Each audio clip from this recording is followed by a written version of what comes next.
Thank you, Speaker. In support of the member for Grey's motion, I would like to echo his sentiments and note that it was through human imagination and a human triumph that we saw the first human step onto the moon 50 years ago, and because of it the stars look very different today. We write songs about it, we build cinematic universes around it, we write stories of the stars, all because space holds a deep, abiding mystery for humanity. We look up into space, children and adults alike, for inspiration. We look up to the stars, to clear, bright night skies, and we ask what's out there. Are we alone?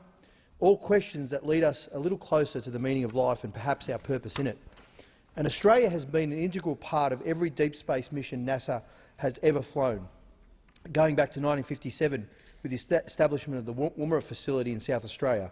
And in 1962, Parkes Telescope supported NASA's Mariner 2 mission, and Parkes and Honeysuckle Creek played a vital and famous role in humanity's adventures to the moon. Our location gifted Australia a relatively radio-quiet environment for receiving signals, putting us on the international stage during Apollo 11's mission to the moon. The words from Neil Armstrong were heard first here, the footage seen first by Australian eyes. 50 years ago, men landed on the moon. Today we have found water on the moon. We have taken images of black holes and we delve deep into the mysteries of the universe. So I ask, Mr. Speaker, what's next? President Kennedy famously referenced in his "We Choose the Moon" speech the great British explorer George Mallory. When asked why he wanted to climb Mount Everest, Mallory said, "Because it's there." Space is there, and it's not going anywhere. And we need to ask ourselves, this generation of Australians, what role do we want to play? Do we, Australia, want to be leaders in the exploration of and in the space industry? Do we want our scientists to be at the front line of research, making the next groundbreaking discovery about our universe? And as JFK said over 50 years ago, the exploration of space will go ahead whether we join it or not. It is one of the greatest adventures of all time. Australia can be a leader in the exploration of space, the great 21st century adventure to come. We can engage in a national endeavour of a magnitude that fires the imagination, leaping out again to the moon and onto Mars.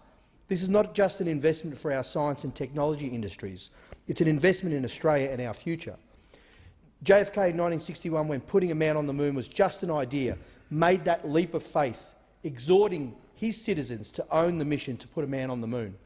So in channeling former President Kennedy, if I were to say to my fellow citizens that we, Australia, shall send to the moon a rocket, let's call it Kanga 1, carrying a robotic rover for research and water mining, let's call it Wombat 1, and then return it safely to Earth, and do all this, and do it right, and do it in the next decade, then we must be bold.